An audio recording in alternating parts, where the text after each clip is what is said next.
Hola, esperando que se encuentren bien para la exposición general de nuestro amigo Georg Wilhelm Friedrich Hegel. He decidido dividir el contenido en 10 partes. En esta ocasión desarrollaremos parcialmente la parte 5 titulada Sistema Hegeliano, Dialéctica en Acción.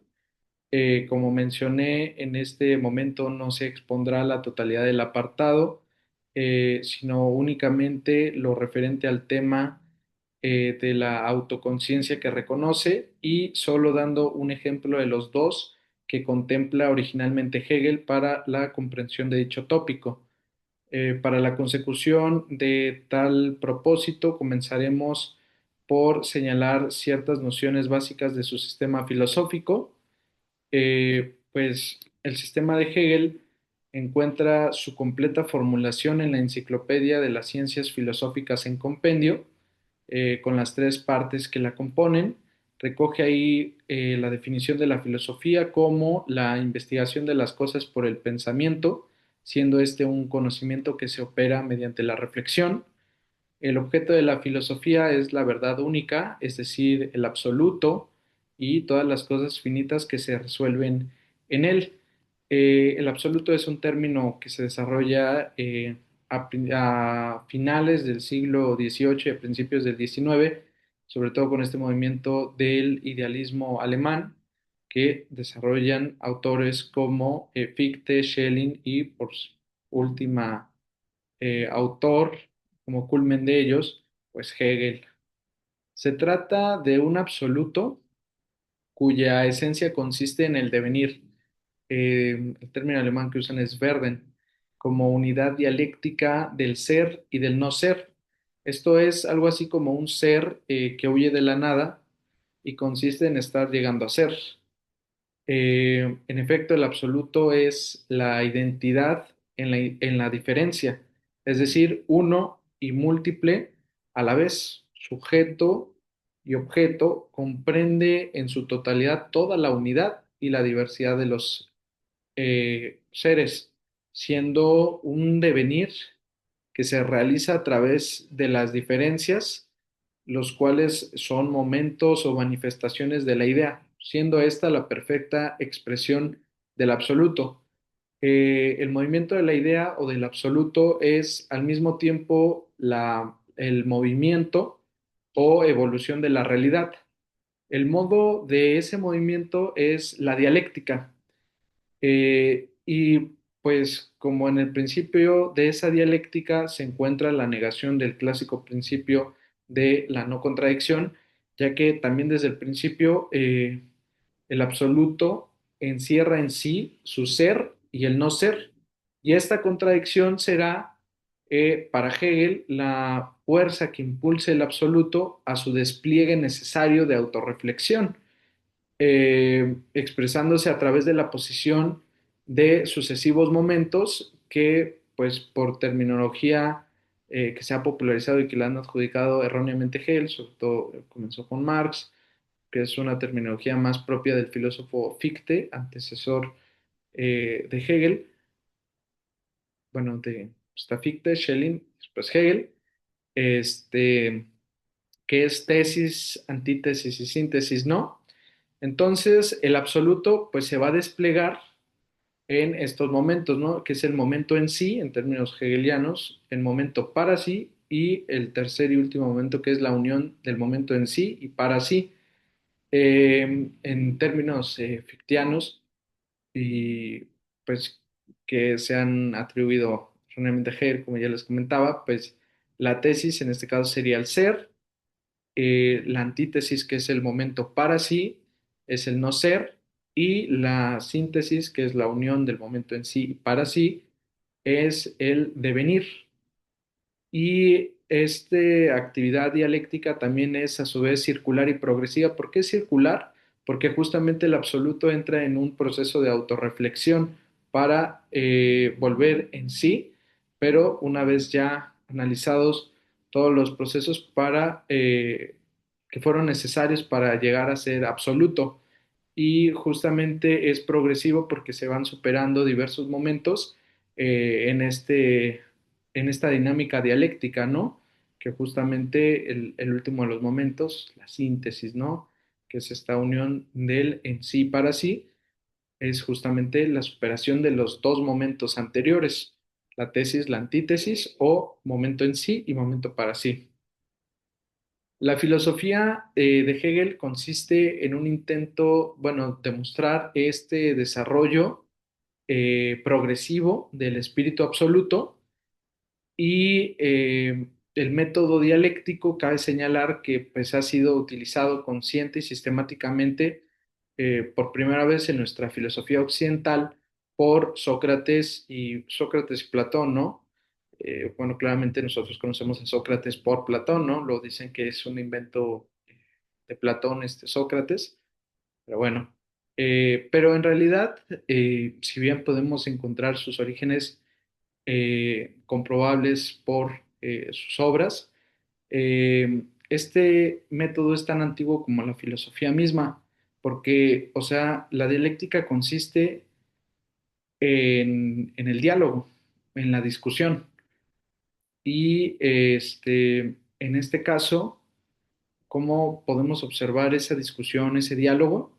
Pues, como ya lo hemos visto, ¿no? Con esta terminología más práctica, ¿no? De tesis, que se opone a una antítesis y que puede ser esta tesis el momento en sí y la antítesis el momento para sí, en las cuales se enfrentan, se corrigen mutuamente, se destruyen la una a la otra, pero también se combinan y producen finalmente en una verdad sintética, ¿no? En esta unión de los dos momentos, el en sí para sí, y esta verdad sintética se convierte en una nueva tesis que encontrará o suscitará una nueva antítesis con la que después de negarse se asociarán en una nueva síntesis, donde ésta será distinta a como era al comienzo y así sucesivamente hasta que se llegue a una síntesis que ya no será la tesis de una discusión o una tesis discutible, sino será una verdad indiscutible, que ya no será una mera opinión o una de las posibles opiniones, sino que llegará a ser ese uno único que no se opone a un otro porque ya es el todo. Eh, una vez comprendido esta parte de la dialéctica, pues hay que comprender también que Hegel divide su sistema en tres grandes partes que se corresponden con las tres partes de la enciclopedia de las ciencias filosóficas, que es la lógica, la filosofía de la naturaleza y la filosofía del espíritu. Se trata de tres procesos explicativos de la vida misma y del espíritu absoluto, de la vida misma y del espíritu absoluto, que encierran cada uno una dialéctica propia.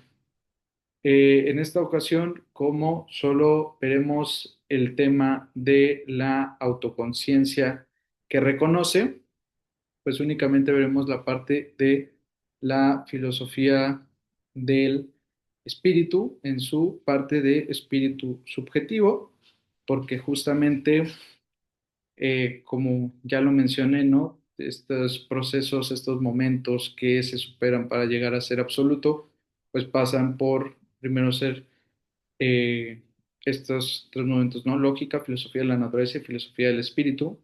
Nosotros analizaremos la tercera de ellas, que es filosofía del espíritu, pero filosofía del espíritu se divide a su vez en tres, en espíritu subjetivo, objetivo y absoluto. Nosotros solo veremos el primero de ellos, el espíritu subjetivo, pero este a su vez también se divide en tres momentos. En antropología, fenomenología del espíritu y psicología, nosotros solo veremos fenomenología del espíritu. ¿Y qué creen? Fenomenología del espíritu también se divide en tres momentos, en la conciencia como tal, en la autoconciencia y en la razón. Nosotros solo veremos la autoconciencia que, adivinen, se divide también en tres momentos. Hegel es un amante de la división triádica, sobre todo porque pues concibe que, al igual que Proclo, un neoplatónico, pues la vida puede ser representada en tres momentos y que así funciona, ¿no? La lógica humana. Eh, Entonces, la autoconciencia se divide en deseo, en la autoconciencia que reconoce y la autoconciencia universal. Como ya lo mencioné en un principio, nosotros solo veremos la autoconciencia que reconoce y solo veremos uno de los dos ejemplos, que es el más famoso, ¿no? El del amo y el esclavo, que se encuentra y se desarrolla mayormente en la obra de Fenomenología del Espíritu, que se encuentra en el capítulo de la autoconciencia, en su subcapítulo La verdad de la certeza de sí mismo, en su sección A, titulada Autonomía y no autonomía de la autoconciencia, dominación y servidumbre, y es que el segundo ejemplo está en su sección B del mismo capítulo y subcapítulo, que se titula Libertad de la autoconciencia, el estoicismo, el escepticismo y la conciencia desdichada. Si les interesa, yo se los recomiendo para comprender un poco más el tópico de la autoconciencia que reconoce. Eso es clave, sobre todo para entender a otros autores, como por ejemplo Marx, ¿no? Y su teoría de filosofía política y económica. Entonces, nos centraremos únicamente en ese tema, la autoconciencia que reconoce. Y bueno, comenzaremos primero con filosofía del espíritu, ¿no? Filosofía del espíritu, pues es una de las tres y última parte que comprende la Enciclopedia de las Ciencias Filosóficas. Su exposición se completa con otras de sus obras como Fundamentos de la Filosofía del Derecho y los ciclos de las lecciones que impartió en la Universidad de Berlín, que forman los volúmenes de obras que fueron recopiladas de manuscritos de sus alumnos y del propio Hegel, de sus clases que impartía. Se dan las obras de estética, de lecciones de estética, lecciones de filosofía de la religión, lecciones de historia de la filosofía, lecciones de filosofía de la historia universal. Son lecciones justamente porque son los apuntes de clases. Y en este caso, filosofía del espíritu, pues es el segundo momento que le sigue a la filosofía de la naturaleza y es en este momento en el que el espíritu, pues es la meta ahora del proceso que sigue al mundo natural. El absoluto, como ya lo hemos comentado, tras haber pasado el momento de la negación y del extrañamiento, pues retorna a su interioridad, a la conciencia de sí mismo como espíritu, iniciando entonces el largo recorrido a través de las obras del espíritu hasta devenir en espíritu absoluto. La división de la filosofía del espíritu pues se realiza en tres momentos, como ya lo mencionamos, el espíritu subjetivo, que va a ser el espíritu en cuanto cognoscitivo, que se realiza en su conocer y ser libre. El segundo es el espíritu objetivo, que es el espíritu que se realiza en las producciones de su actividad libre o en el mundo moral y social. Y el tercero y último, que es el espíritu absoluto o espíritu infinito, en cuanto devenir universal y total revelación del espíritu a sí mismo, cuando ya llega al final de su proceso de autorreflexión. El espíritu subjetivo, que es donde nos vamos a centrar particularmente para este tema, pues implica que tras el extrañamiento que se da en la naturaleza, pues el espíritu vuelve a sí mismo, aunque al principio se encuentra aún ligado a la finitud y a la subjetividad individual, pero aquí la evolución del espíritu subjetivo para justamente superar estos malestares, por así decirlo, pasa por tres etapas que se subdividen, como ya lo hemos mencionado, en otros momentos triádicos. Nosotros, como ya les mencioné, nos centraremos en la fenomenología del espíritu, en el apartado de la fenomenología del espíritu, que constituye el segundo momento dialéctico dentro del espíritu subjetivo. Se trata ahora de la conciencia en cuanto se comprende a sí misma como yo.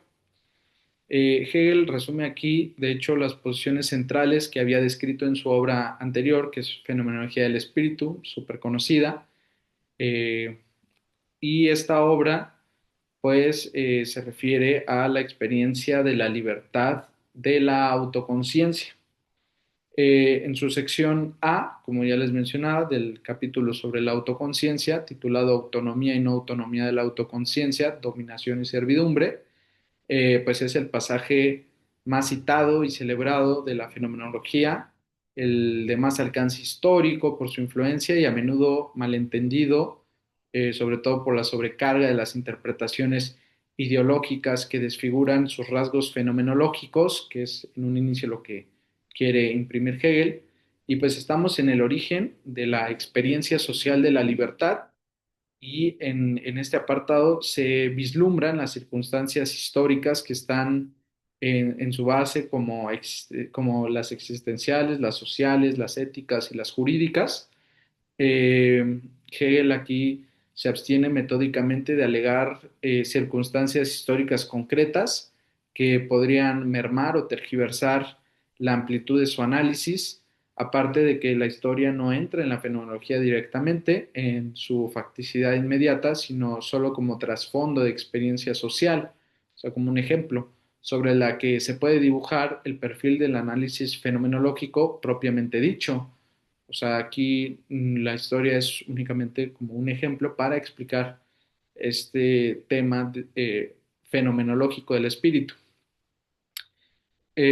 Otros autores, pues como ya lo mencioné, es el más citado y por ende, pues hay varios autores que han querido modificar el sentido original de este pasaje y es que algunos han metido hasta existencialismo, como Hippolyte, como Wall, que incluyen estas concepciones simbólicas de un mito o emancipación, como Félix Duque, ¿no? Otro filósofo español, incluso una prefiguración de la revolución proletaria, como lo hace Marx, ¿no? Lukács, Kojev, pensadores que provienen de la órbita del derecho, ¿no? Los filósofos, pues bueno, ellos tienden a pensar que se trata de la lucha primitiva descrita en el estado de naturaleza y el tránsito consecutivo al origen del pacto social. Otros autores como Gadamer, Ludwig Sieb, pues sugieren una construcción de tipo ideal, ¿no? Cuya idea básica es la conexión necesaria entre libertad y el afrontamiento a la muerte. Eh, pero en sí, Hegel trata esta autoconciencia como una lucha de la autoconciencia por su independencia frente al otro, por su autoestima y crédito personal como tal autoconciencia. Eh, entonces, más allá de todas estas instancias y sugestiones, pues Hegel tiene a la vista la experiencia del conflicto trágico que se da en el nacimiento de la libertad, sentando una tesis sobre todo ontológica acerca de la constitución del sí mismo, ¿no? Del Selbst. De hecho, Eugene Fink, otro filósofo, al respecto, señala que Hegel pues, no está tratando aquí con problemas de filosofía social, sino con un problema ontológico de la autoconciencia. Expone la interna historia dialéctica de dicho problema mediante el símil del señor y el siervo, ¿no? Del amo y el esclavo.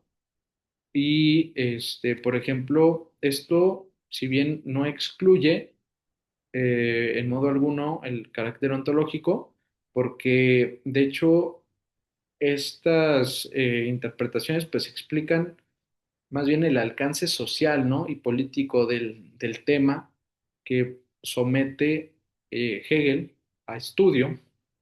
Él dice en la enciclopedia: la lucha por el reconocimiento y el sometimiento a un señor es el fenómeno con el que ha brotado la vida en común de los humanos como comienzo de los estados.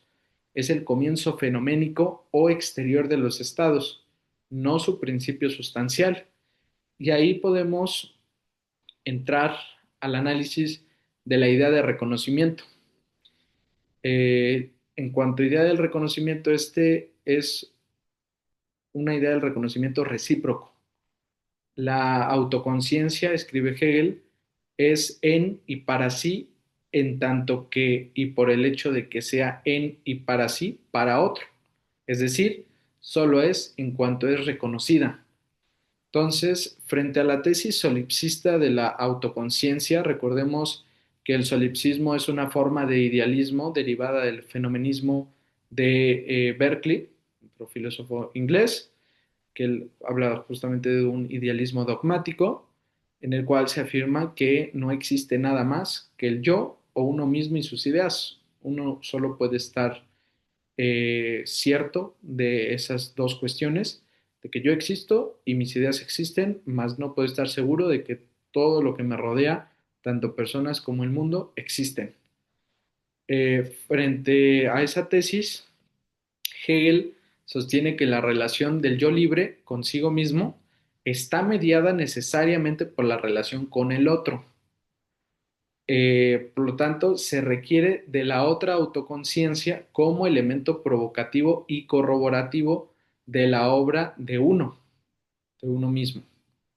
Entonces, aquí se habla de una necesidad objetiva que implica la contraposición de la autoconciencia propia como la del otro, en las cuales entran dentro de este juego dialéctico, ¿no? Porque las dos autoconciencias, en tanto que obran, viven en el elemento infinito de la pura diferencia ante el otro yo, de la extrañeza recíproca, a la que tienen que superar e integrar en la conquista del sí mismo, el selbst. La duplicación de autoconciencias consiste en la separación, contraposición y reflexión recíproca de cada una por y mediante la otra. Para la autoconciencia hay otra autoconciencia. Ella ha salido fuera de sí. Esto tiene el doble significado de que primero se ha perdido a sí misma, la autoconciencia, pues se encuentra a sí misma, bueno, a sí misma como una esencia otra, distinta. En segundo término, pues ha cancelado lo otro, pues tampoco se ve a la otra autoconciencia como a una esencia, sino que se ve a sí misma en la otra. Ante el otro, me encuentro fuera de mí, por ser otro, me ve y me aborda desde fuera, no como soy, sino como no más que un otro, un alter de él, y a la vez yo por mi parte tampoco la capto a él. Es como una esencia y como un mero doble de mí mismo, pero a su vez también yo soy el doble de la otra persona. No es solo la cosificación u objetivación alienadora ante la mirada meramente inspectiva del otro, como podría ser Jean-Paul Sartre, sino la de ser visto impersonalmente, puesto que el otro no me conoce en cuanto yo mismo, en cuanto selbst. Hay pues una pérdida de sí ante él y otro tanto le debe ocurrir a él frente a mí. De ahí que la diferencia entre el modo como me sé a mí mismo y el modo inmediato en que se me ve desde fuera sea lacerante, que me afecte. Esta contradicción, dice Hegel, da el impulso a mostrarse como sí mismo libre y a estar ahí para el otro en cuanto tal, el proceso del reconocimiento. Porque yo, en este sentido, siento pues la necesidad de superar esta inmediatez en que nos encontramos ambos, saliendo fuera de mí para probar al otro quién en verdad soy. Para Hegel, ser autoconciencia consiste en dar o en hacer la prueba de lo que se es decir, de una práctica de exposición y autorrealización en que me enfrento con el otro. Hegel dice, este proceso es una lucha, puesto que yo no me puedo saber en el otro como mí mismo, en tanto el otro es para mí otro.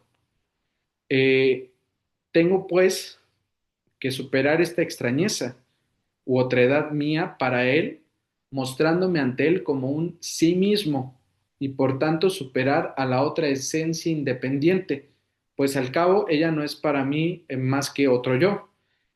También es un superarme a mí mismo en él. Esta superación doble implica a su vez un retorno de doble sentido.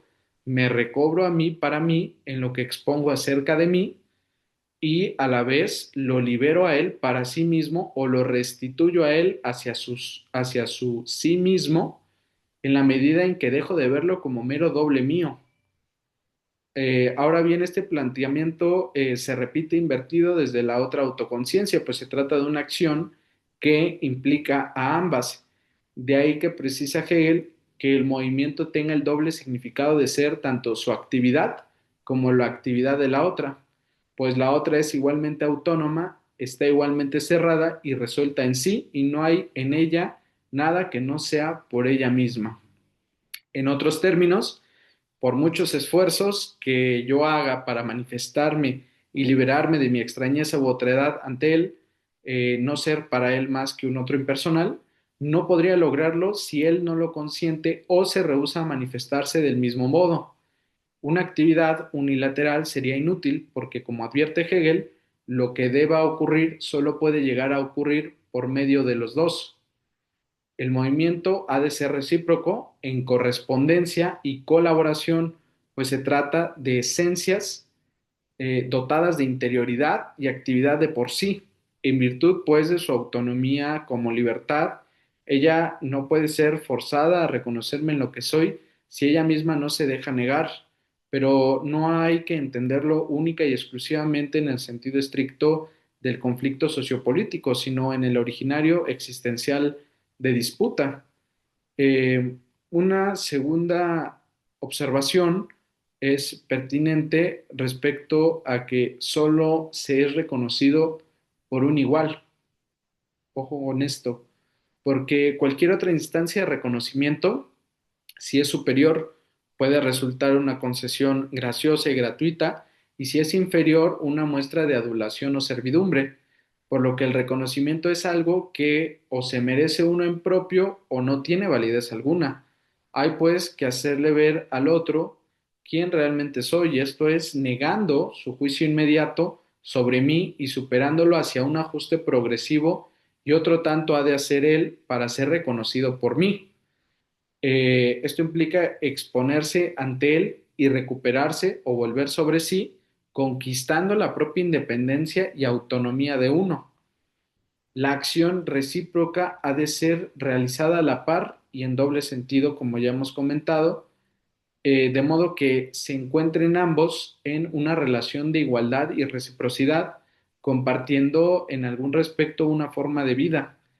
Eh, Honneth, otro autor, eh, ha señalado que yo no puedo ser verdaderamente libre a menos que los demás sean libres, puesto que mi libertad depende de la suya recíprocamente. A ver, esto es una apuesta existencial en común o una forma de comunidad. Es asumir la corresponsabilidad en el actuar. Siguiendo con este autor, Honneth, él señala que en términos positivos, esto significa que la historia del espíritu humano es comprendida como un proceso de universalización conflictual de potencias morales, de tal suerte que puedan suscitar a la vez un desarrollo de los vínculos comunitarios y un acrecentamiento de la libertad individual. Hasta aquí precisa Hegel, el puro concepto del reconocimiento en clave es que nos hemos movido en el plano de la esencialidad o de la idea de reconocimiento para bajar al plano fenoménico de la experiencia concreta para ver cómo estas autoconciencias se comportan efectivamente en la relación de intersubjetividad entre sujetos. Esto nos lleva a el segundo análisis que podemos hacer de la autoconciencia, que es la lucha por el reconocimiento. La autoconciencia es formalmente un ser para sí igual a sí misma, por la exclusión de sí de todo lo otro. Es lo que dice Hegel, y por tanto un ser singular o un individuo. Esto implica que las conciencias que no se han expuesto una a otra como puro ser para sí, es decir, no se han expuesto como autoconciencias, pues tienen certeza de sí, pero les falta verdad, porque, dice Hegel, desde luego, cada una está cierta de sí misma, pero no de la otra, y por eso su propia certeza de sí no tiene todavía ninguna verdad. Cada una pues tiene que realizar frente a la otra el movimiento de la abstracción absoluta o negatividad, que las acredite como autoconciencias, es decir, tienen que probar a la otra que su libertad no está ligada animalmente a la vida, sino que cada una tiene que poner en juego su propia vida para dar a la otra prueba efectiva de su libertad. En esto reside principalmente la línea divisoria que separa el tratamiento del tema en la fenomenología del empleado por Hegel en obras anteriores. Por ejemplo, en la filosofía real de Jena, el tema aparece acotado al ámbito jurídico y dentro del marco del tránsito del estado de naturaleza al de derecho, pero la única relación entre ellos, se dice en esa obra, es precisamente la de superar esa relación y en esta relación carecen de derechos y deberes entre sí, en las que solo abandonándolas los cobran. Es decir, se vuelven acreedores de esos derechos y obligados de sus deberes. El hombre, de hecho, precisa Hegel, es reconocido necesariamente y necesariamente reconoce. Una vez que se exterioriza y se afirma en algo que hace suyo, requiere de los otros que lo reconozcan en la obra. La toma de posesión es un apoderarse sensible y tiene que convertirse en jurídica mediante el reconocimiento. Ser libre es, pues, la capacidad también de exponerse a la muerte.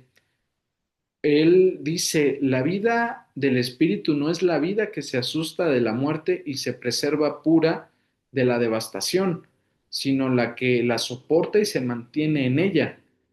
El espíritu, al asumir la naturaleza, la convierte en elemento para su libertad, la asume para poder ofrendarla en aras de una idea o de un valor incondicionado. A ver, aquí hay que señalar el tema este que mencionábamos en cuanto que si bien la toma de posesión es un apoderarse sensible, o sea, físicamente, tiene que convertirse en jurídica mediante el reconocimiento de las otras personas. Y esa es justamente la importancia de esta lucha por el reconocimiento forzosamente para que pueda usar con libertad y con plenitud eh, un objeto que tengo en mi posesión, tiene que ser reconocido por los demás como propiedad mía. Si no, eh, habría siempre un conflicto por saber de quién es ese objeto del cual yo me apropié, del cual yo poseí y del cual no me han reconocido propiedad mía intrínsecamente. Ese es un ejemplo de esta lucha por el reconocimiento en el ámbito jurídico y material.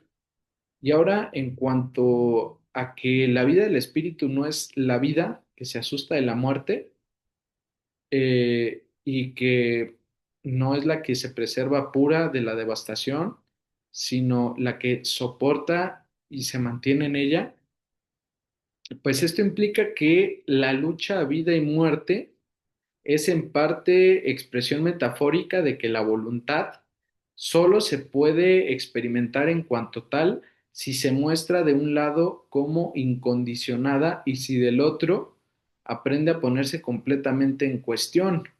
O sea, el sacrificio absoluto engendra una vida más alta y personal. El individuo que no ha arriesgado la vida, continúa Hegel en esta línea de pensamiento, puede muy bien ser reconocido como persona, pero no ha alcanzado la verdad de este ser reconocido como una autoconciencia autónoma. Aunque sea reconocido jurídicamente como persona, en su libertad abstracta no alcanza el reconocimiento concreto y efectivo que acredita su dignidad de tal. No se nace o se es naturalmente señor o siervo, sino que esta disyunción surge en el propio juego de la libertad. El encuentro en lucha a muerte no es el acontecimiento señalado de un día único en la historia, sino para Hegel es una íntima experiencia en el empeño del sujeto por su libertad.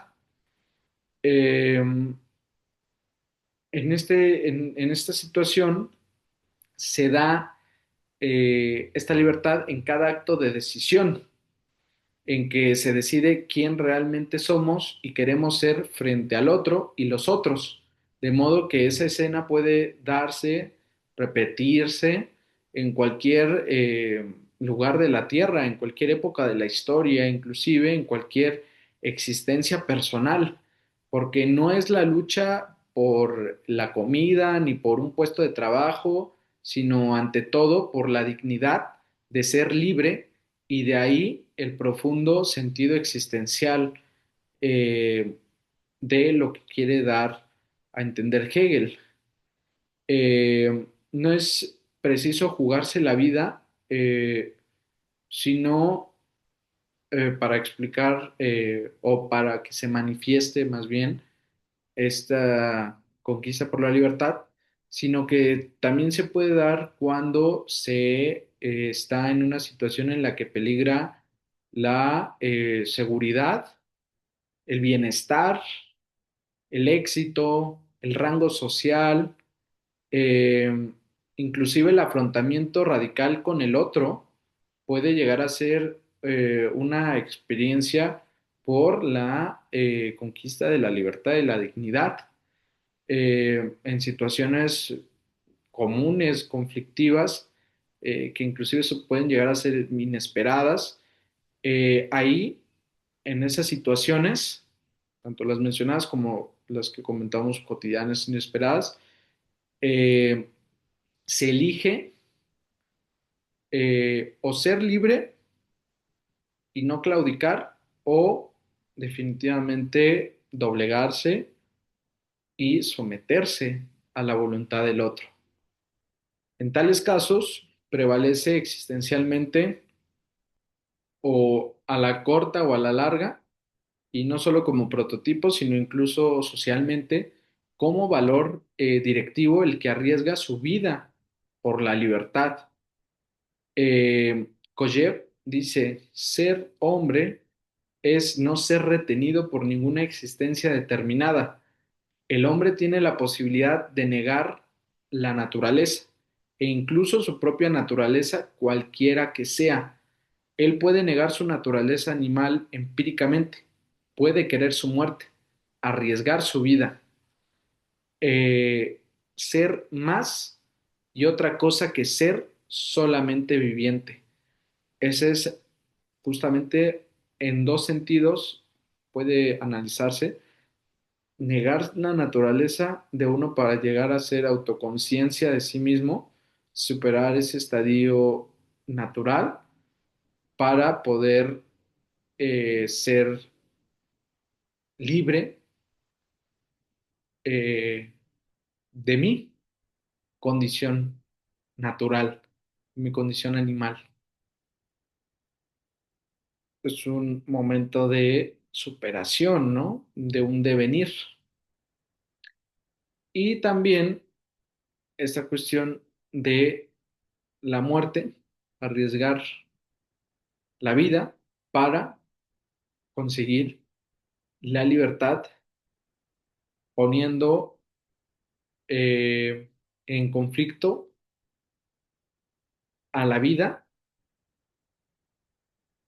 porque si uno temiera, pues no alcanzaría esa libertad, porque le daría mayor valor a seguir vivo que a ser libre y no morir.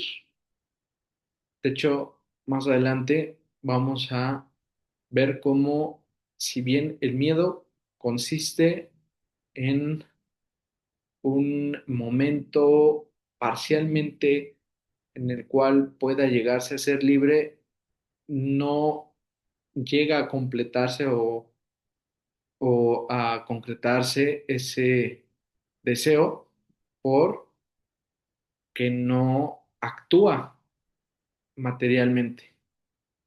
pero para no ahondar y complicar más la situación, vamos a continuar analizando este tema de que los dos contendientes se ponen a prueba conjuntamente para saber quién da pruebas más fehacientes de su libertad.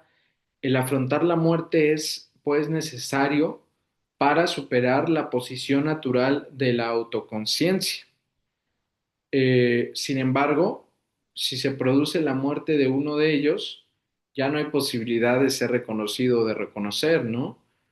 De hecho, Hegel dice, pues así como la vida es la posición natural de la conciencia, la autonomía, la muerte es la negación natural de la vida, la negación sin autonomía, la cual, por tanto, se queda sin el significado del reconocimiento que estaba exigiendo.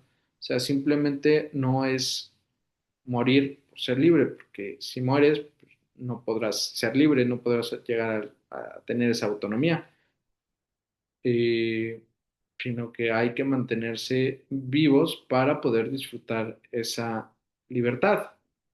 Ahora bien, ¿cómo se llega a eso? Pues bueno, aquí podemos señalar que es preciso jugarse la vida en un riesgo de muerte, pero a la vez es preciso también mantenerla como soporte de la misma libertad. La visibilidad del reconocimiento exige la concurrencia de ambos factores, la vida y la libertad. Dice Koyev, el hombre debe quedar con vida, pero para ser y devenir hombre, o sea, para ser persona. Eh, Dos figuras contrapuestas podemos observar de la conciencia, una que es la autónoma, a la que la esencia le es ser para sí, la otra, la no autónoma, a la que la esencia le es la vida o el ser para otro.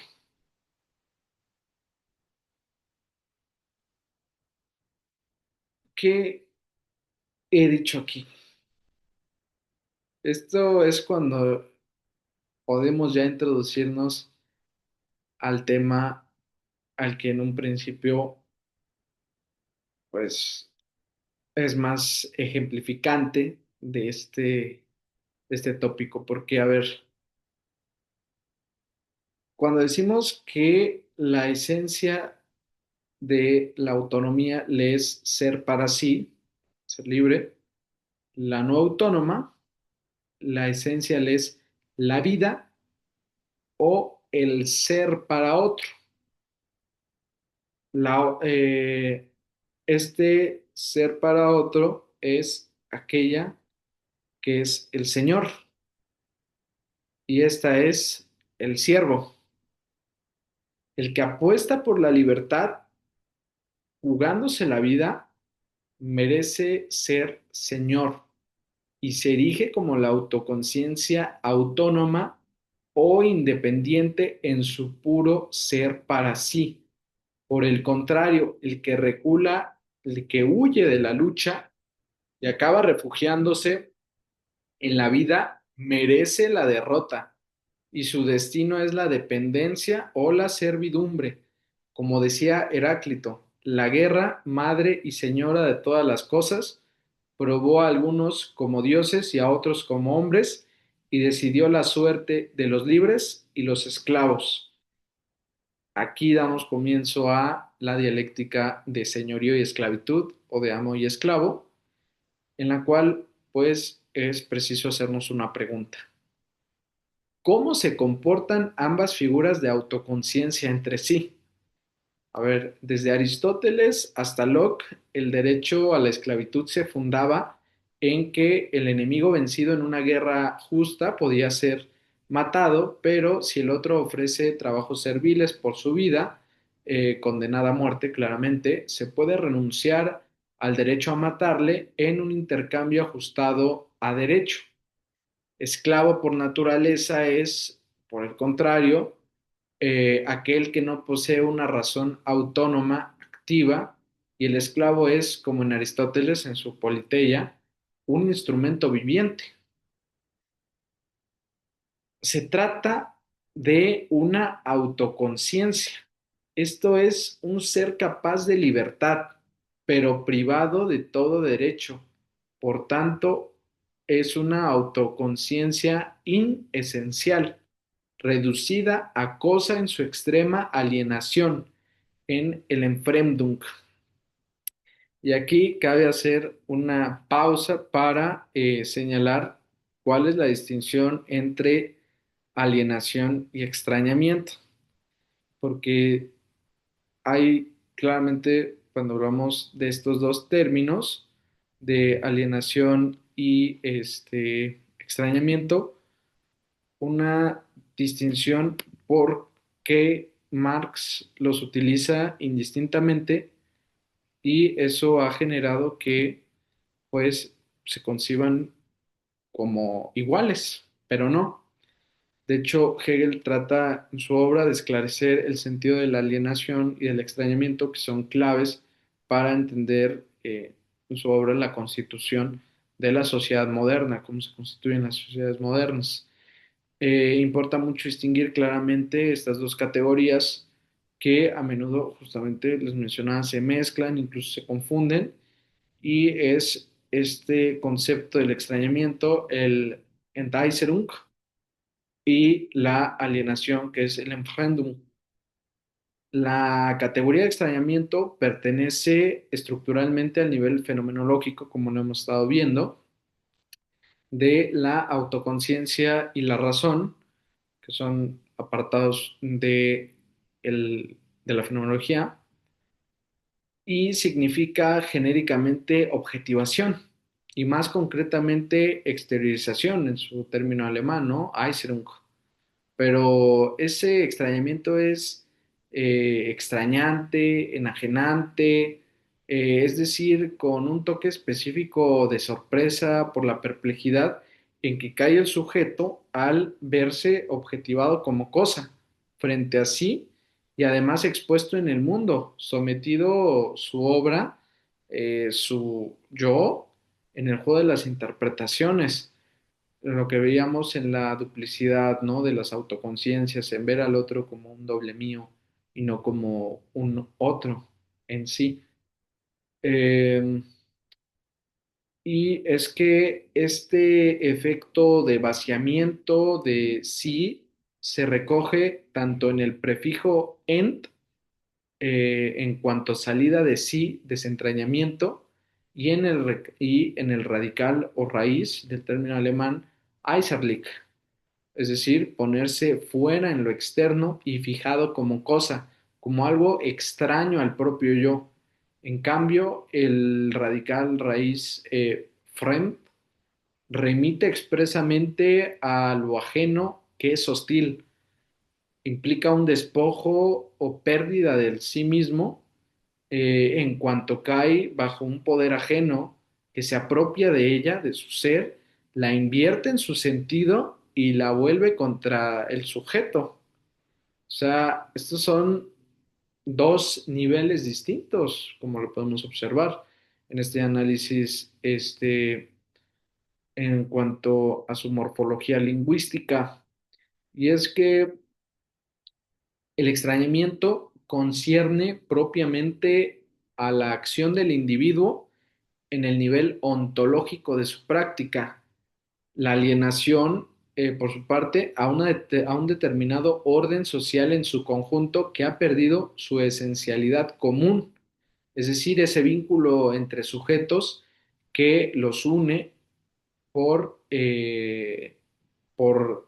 deber, pero llega a convertirse en un antagonismo social generalizado.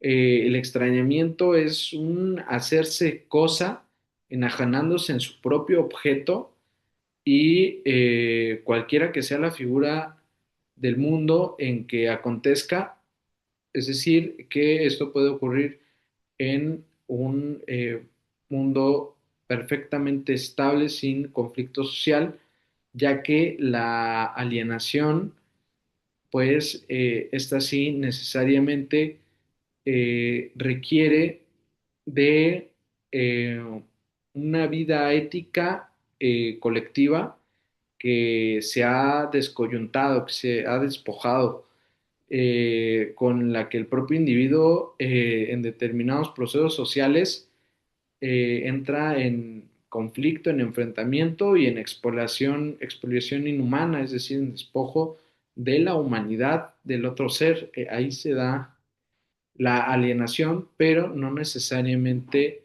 extrañamiento. El extrañamiento u objetivación es una categoría ontológica de la conciencia racional, eso debe quedar claro, es ontológica.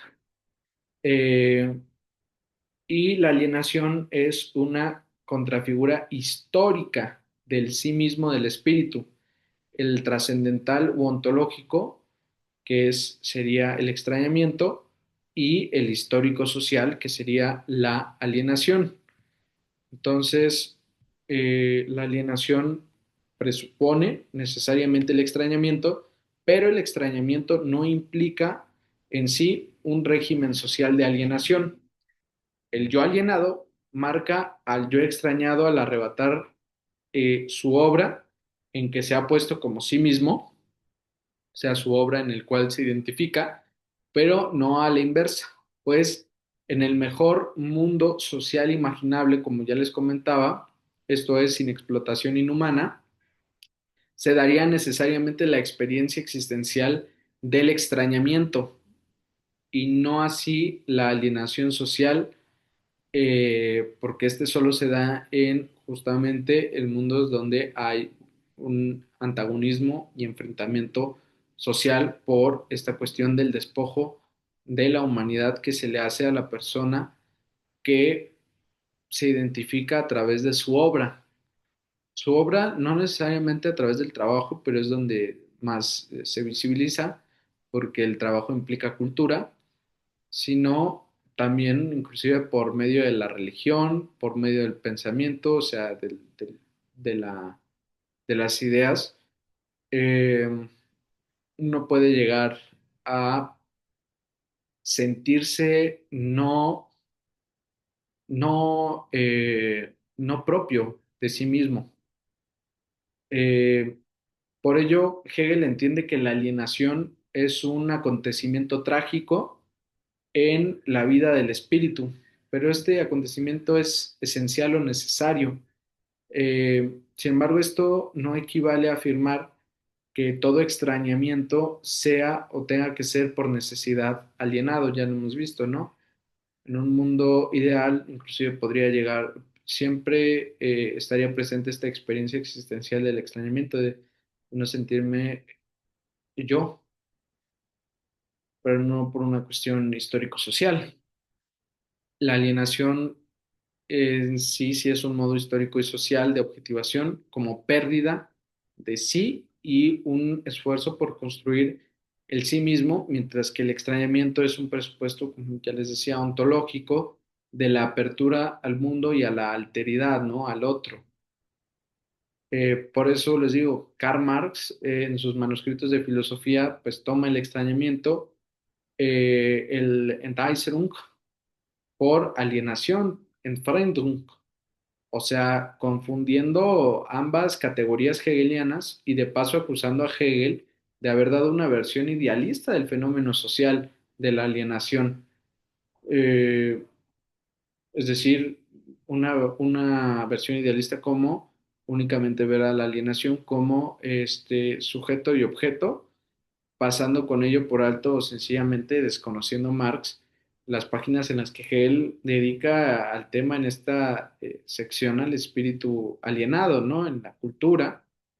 Y este Feuerbach, de hecho, discípulo de Hegel, cae también en una idéntica confusión que Marx. Sin embargo, en este caso, el malentendido que se da con Hegel, pues se debe a una falta rigurosa de lectura de las obras propias de Hegel. Y ahora bien, si no se entiende bien el sentido de la alienación en Hegel, pues difícilmente puede entenderse su resolución de este conflicto en el perdón y en la reconciliación que lleva al reconocimiento recíproco, con lo que el marxismo, el reconocimiento recíproco de las autoconciencias, como veníamos explicando, Con lo que para el marxismo, que pues también malentiende los fundamentos de la filosofía del derecho de Hegel, ciega la posibilidad de comprender la eticidad inherente al Estado constitucional moderno, ya que justamente para Marx el Estado va a ser únicamente este perpetuador de las clases sociales dominantes y no va a concebir justamente esta alienación en el sentido de verlo únicamente como un fenómeno histórico-social, el cual puede llegar a ser superado si se concibe una eticidad eh, dentro y por el propio Estado. Entonces, es importante tener en cuenta estas distinciones entre extrañamiento, Entäuserung, y alienación, Entfremdung, ya que uno, extrañamiento implica carácter ontológico, eh, un carácter ontológico en el cual uno, si bien se concibe a sí mismo, puede llegar a perderse en el otro, pero no por una cuestión de explotación inhumana, lo que sí ocurre con la alienación, en la cual, pues, esta objetivación, esta, este extrañamiento, pero este extrañamiento no es únicamente un extrañamiento ontológico, sino que es hostil y es de carácter intersubjetivo, de antagonismo social, producto de la deshumanización de la persona al arrebatársele el producto en el cual se identifica la persona, ya decíamos cultura, trabajo material en sí, religión, este, y el pensamiento, ¿no? Entonces, espero que se haya quedado claro. Una vez entendida esta distinción, podemos continuar con la dialéctica del amo y el esclavo, y es que eh, esta autoconciencia inesencial del esclavo, porque está reducida a una extrema alienación, donde ya no se encuentra a sí mismo, sino que se encuentra objetivado en algo más. Eh, y en este caso queda a ser un una mera extensión del amo, pero es una extensión vital del mismo, porque ojo aquí, eh, si bien va a ser una herramienta para el amo, una herramienta a su servicio, este, el señor también va a ser un dependiente del esclavo. El señor es, si bien la autoconciencia esencial, esto acorde con su esencia racional y libre que dispone de sí, porque éste ha despreciado a la muerte y se ha convertido en amo del Señor por dominar al otro y por tanto ha adquirido los bienes naturales que necesita para su subsistencia. Pues esta independencia y estatus de nobleza del Señor van a representar esta igualdad de la autoconciencia, no como una igualdad meramente formal, como advierte Hegel, sino como una expresión que se ha forjado como tal, como amo, en la lucha a muerte. Les digo, es solo un ejemplo, no es que él diga, esto es cómo se llega a la autoconciencia, ¿no? Es un ejemplo Dijimos lo que quiere explicar es más una cuestión fenomenológica y de carácter ontológico. El Señor, en este ejemplo, pues ha ganado en la lucha su relación práctica consigo a través del esclavo, que le está sometido y lo reconoce como su Señor, y a la vez ha logrado una relación indirecta con las cosas. Su relación inmediata como propia del Señor es de negatividad, tanto de las cosas a las que apetece y disfruta como del siervo sobre el que manda sin restricciones. Domina a las cosas mediante el siervo a su servicio, que cuida de ellas y domina al siervo mediante las cosas, inclusive que le pertenecen a el amo en exclusiva. Hegel formula, de hecho, aquí un doble silogismo de la dominación, porque el Señor domina las cosas, pues ha demostrado estar sobre ellas, y las cosas dominan al siervo, pues son las cosas del Señor que a él se le ofrecen en su independencia a reducir, con la que luego el Señor domina al siervo. Y a la inversa, pues el Señor domina al siervo que le rinde servilismo, y el siervo domina las cosas porque las cultiva y trabaja, y luego el Señor domina las cosas mediante ese siervo. Eh, Ahora bien, en su negatividad absoluta y por el vencimiento en la lucha, el Señor se muestra como una conciencia meramente destructiva, en la medida en que realiza su deseo instantáneamente y se limita a demandar servicios del siervo y consumir bienes en esta relación que media entre ellos de una comunidad de necesidad y de cuidado por su satisfacción del amo, pero esta es de carácter unilateral, porque el siervo eh, acaba siendo tan vital para el amo que éste termina dependiendo del esclavo. Por lo que una vez que el amo gana su señorío, luego se limita a demandar y consumir, dice Koyev, ¿no? Animalmente, pues el amo se retira a la ociosidad, ¿no? Y él, dice Koyev, puede morir como hombre, pero no puede vivir más que como animal. Y es que es verdad que ha sido reconocido como amo por el siervo, pero este reconocimiento es unilateral, por obligado, y además deficiente, pues no le viene de un igual a él, no le viene de una persona libre, sino de su esclavo. Además, como lo mencionamos, está obligado a. Eh, Pese a sus alardes, adulaciones al Señor, este vive del continuo servicio de su esclavo y de los bienes que éste le prepara para su disfrute.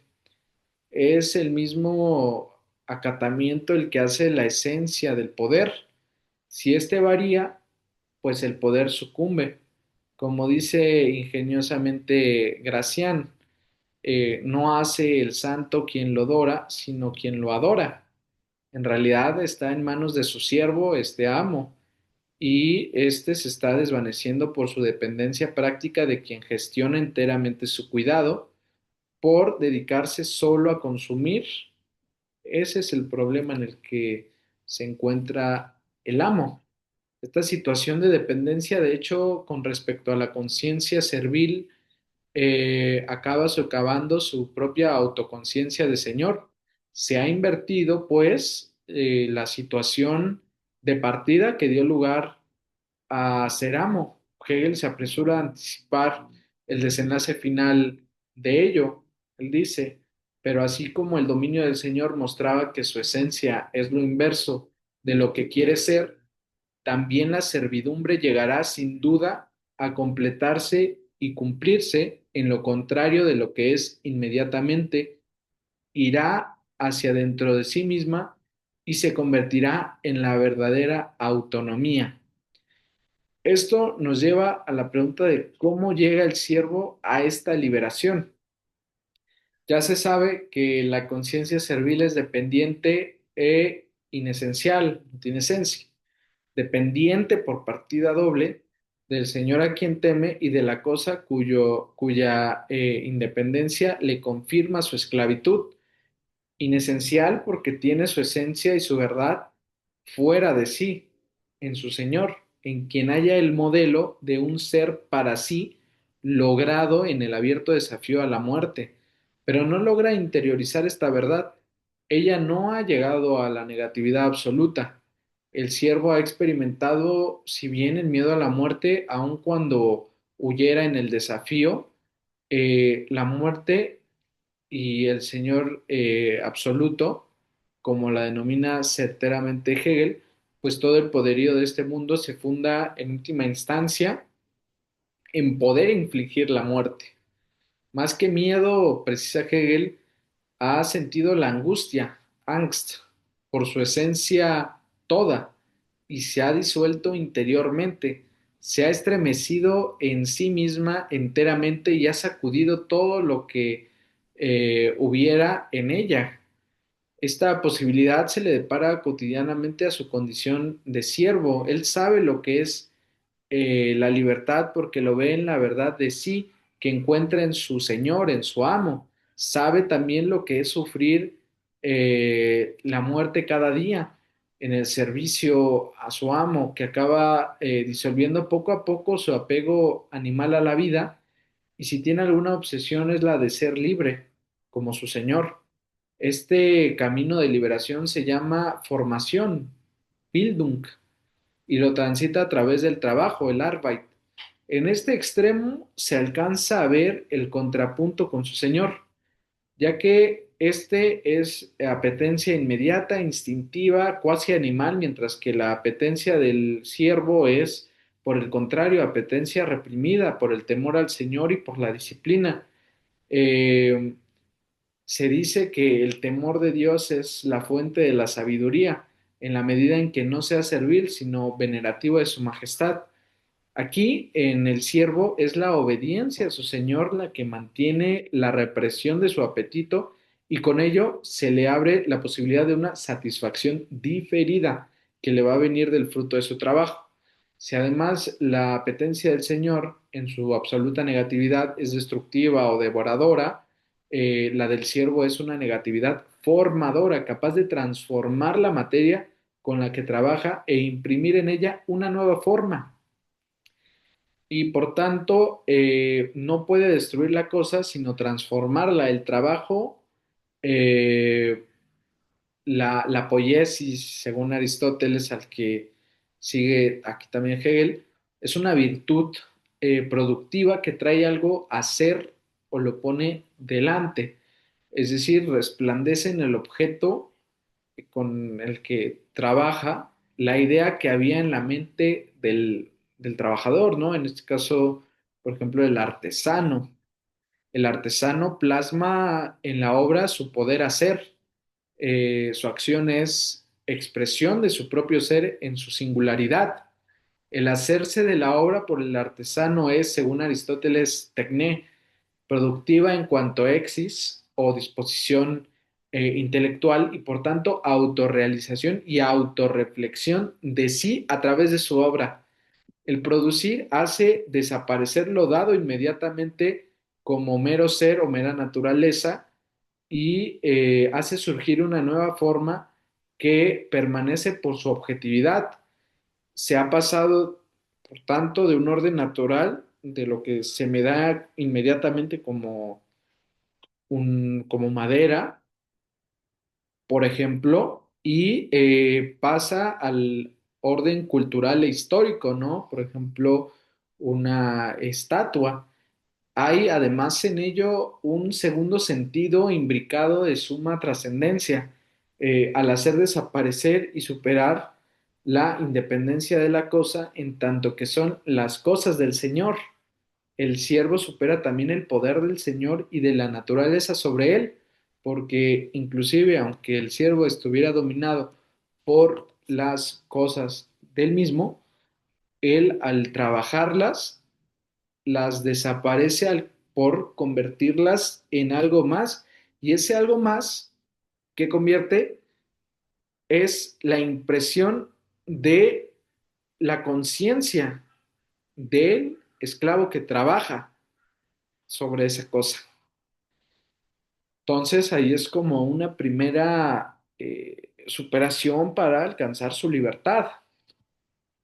Se trasciende, pues, el siervo, el esclavo, en su obra, que aunque queda puesta o expuesta fuera de él, fuera del esclavo, no le resulta extraña, no le resulta un algo otro, pues intuye en ella su propio ser para sí y su verdad.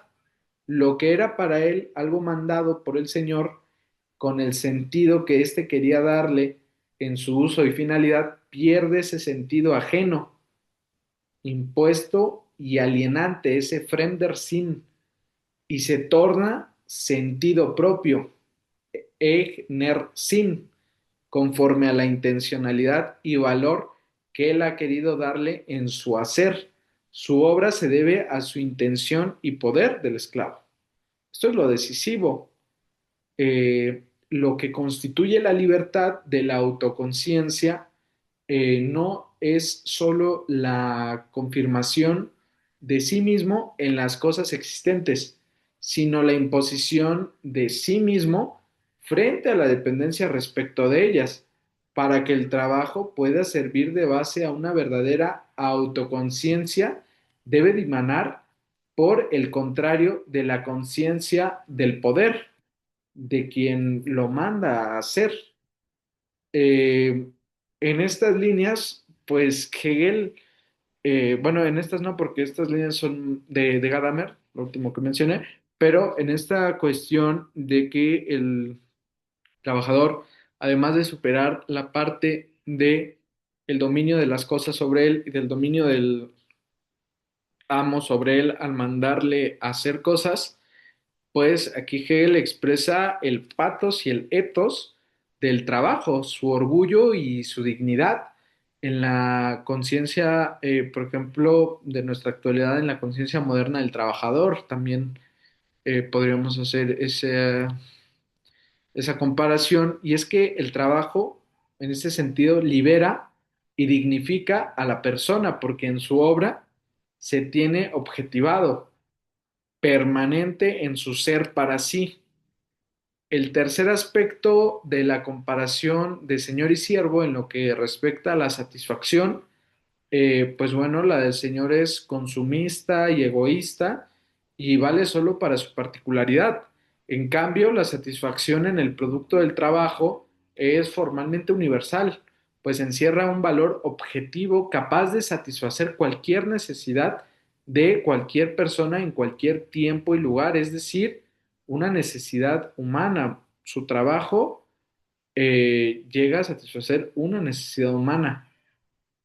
Pero no es el trabajo por sí solo el que logra la emancipación del esclavo, ya que para alcanzar esta meta de liberación se necesita que concurra un triple momento en la acción autoafirmativa, y ese es la cultura.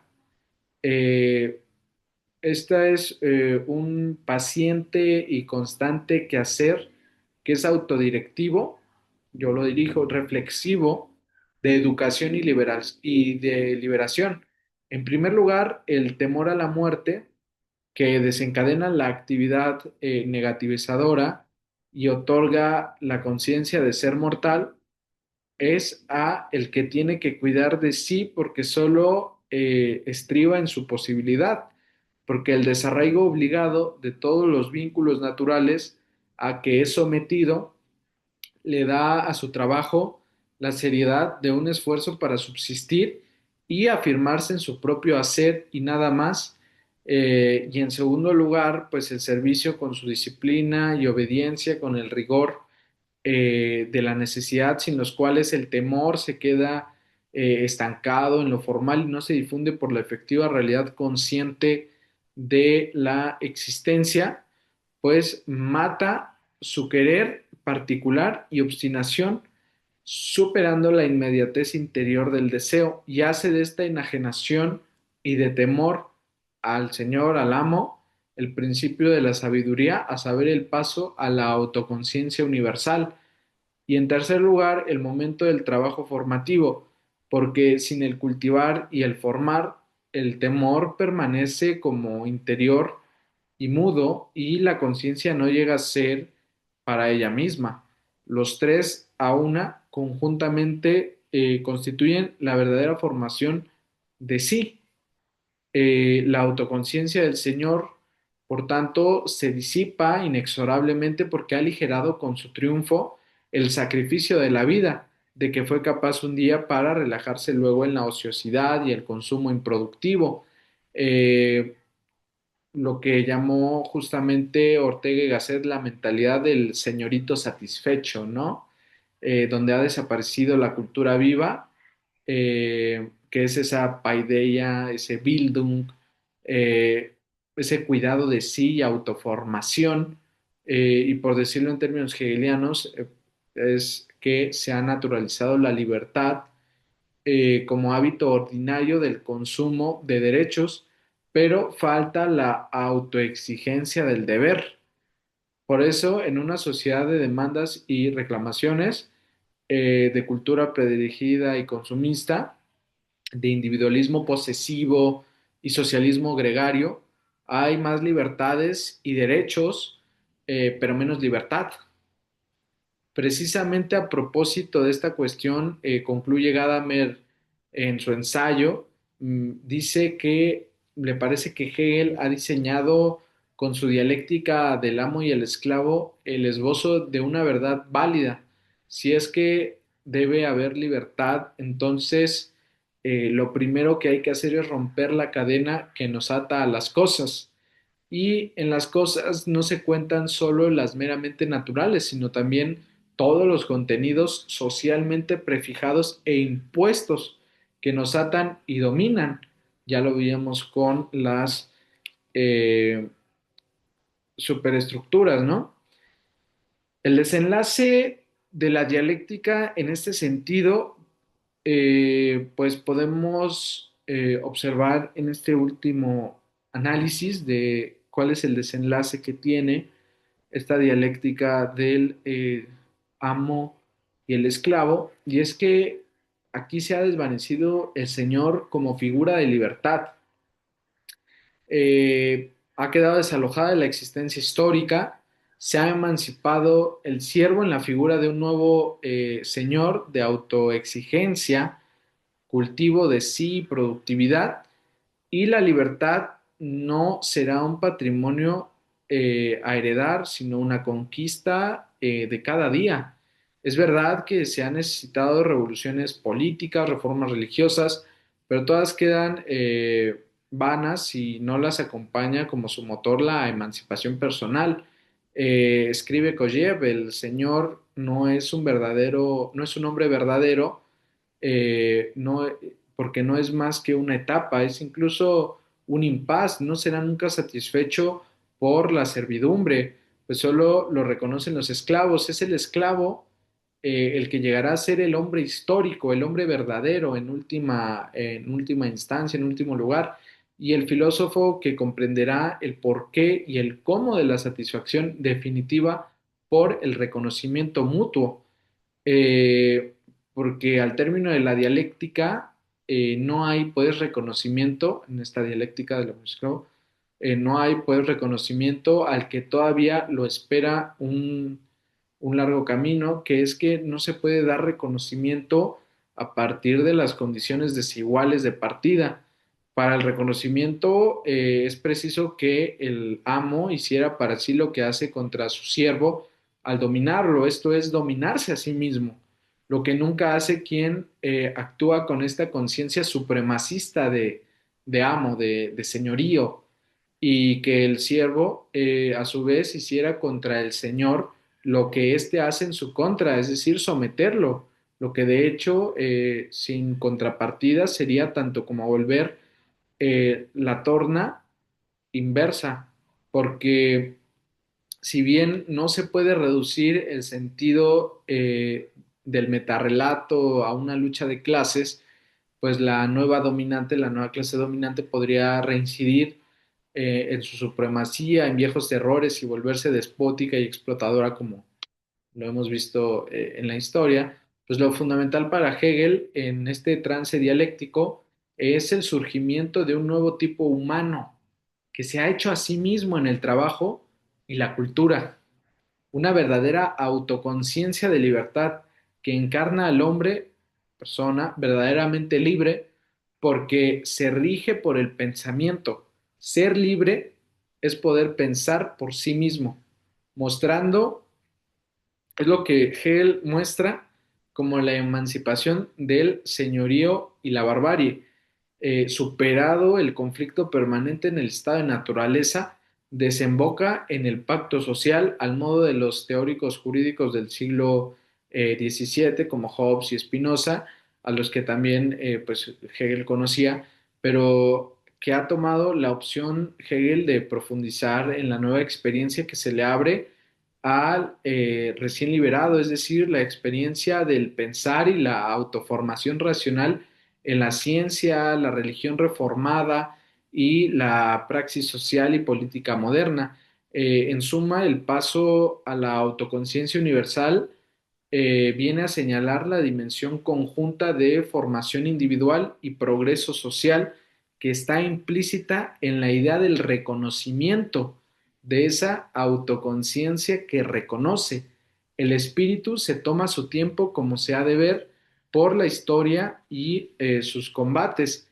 De hecho, Lukács, otro filósofo, menciona que Hegel coloca la moderna forma de la individualidad más alta, más desarrollada y más espiritual que la antigua, en íntima relación con ese desarrollo de las fuerzas productivas de la naturaleza y en el cual pues Hegel rechaza todos los lamentos del romanticismo sobre este desarrollo como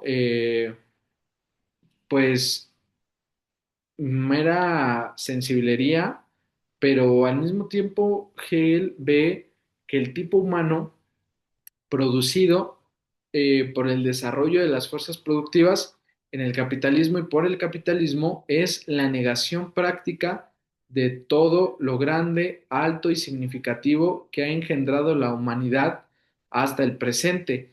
Esta contradicción de dos contrarios necesariamente ligados el uno al otro, esta indisoluble y contradictoria unión del progreso con un rebajamiento de la humanidad, esta unión para dar a lo que denominan progreso, es el núcleo real de la tragedia de lo ético.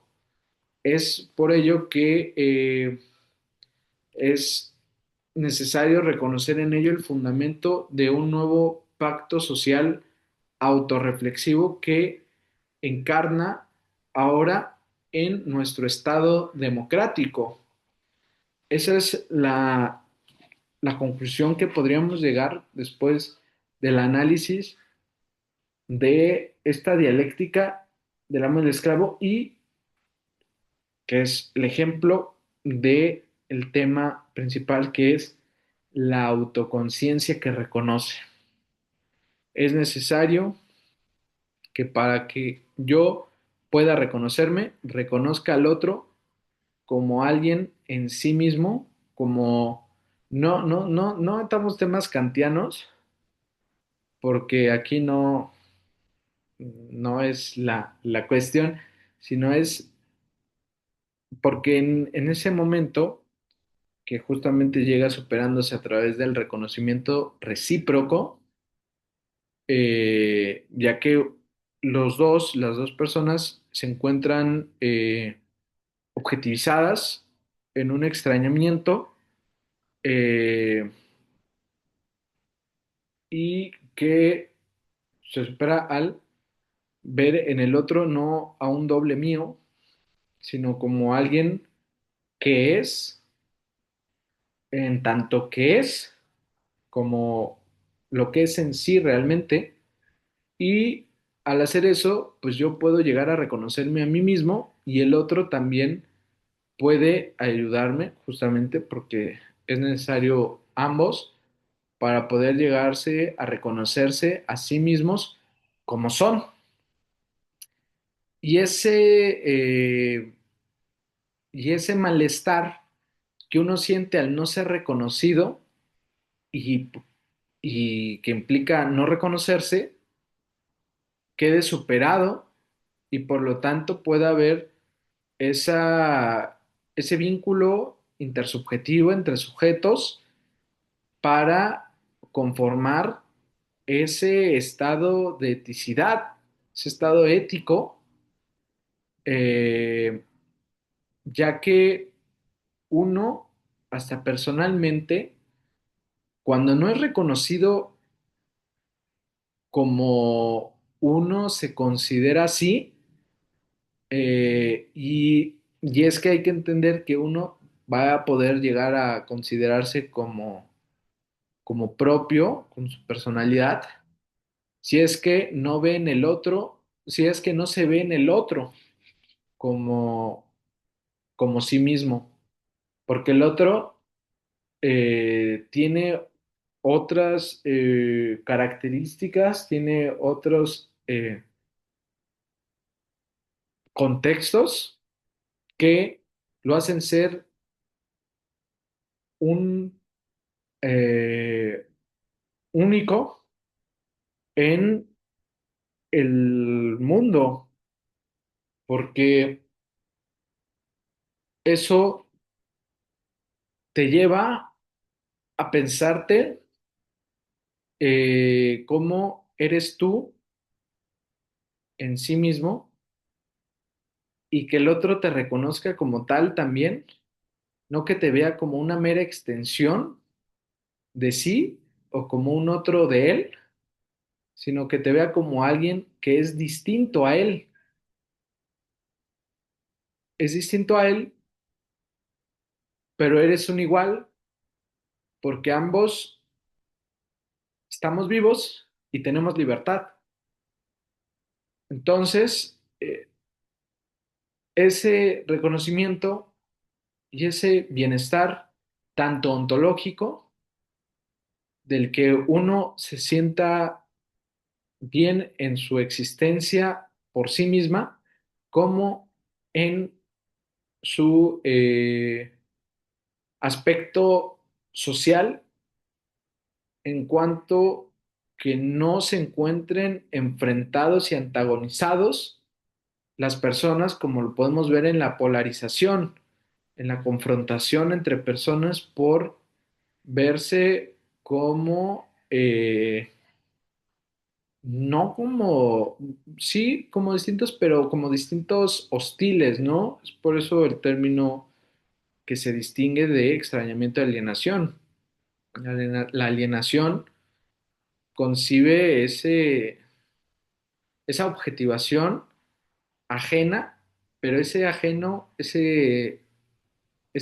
que es hostil y que es producto de la explotación inhumana que te despoja de tu humanidad.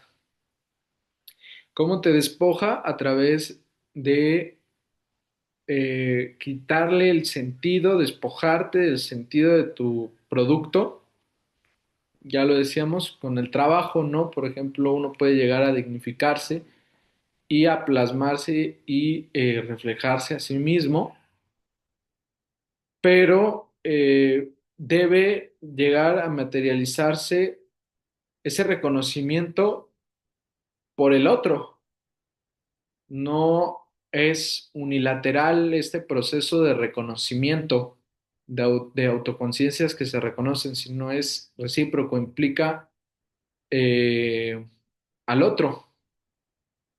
Y eso impide justamente un individualismo que produzca estas situaciones de un amo, de un esclavo, en el cual pues el reconocimiento que uno obtenga por parte tanto del amo como justamente me decíamos una concesión graciosa y gratuita, o como justamente un reconocimiento por parte de una persona que decidió ceder su libertad a cambio de mantener su vida, pero que ese reconocimiento que le da por esa, por esa situación es obligada y no es por un igual, por lo que no va a ser la, la misma situación intersubjetiva que pueda subsistir entre ambos. Y de ahí la importancia de comprender estas distinciones entre extrañamiento y alienación y también por comprender este tipo de temas, ¿no? Que nos dan una perspectiva un poco más eh, específica, desarrollada, yo diría completa, de este fenómeno de la libertad y también de la existencia y el sentido de la existencia de uno mismo y cómo uno puede llegar a ello, ¿no? A través del trabajo, de la cultura.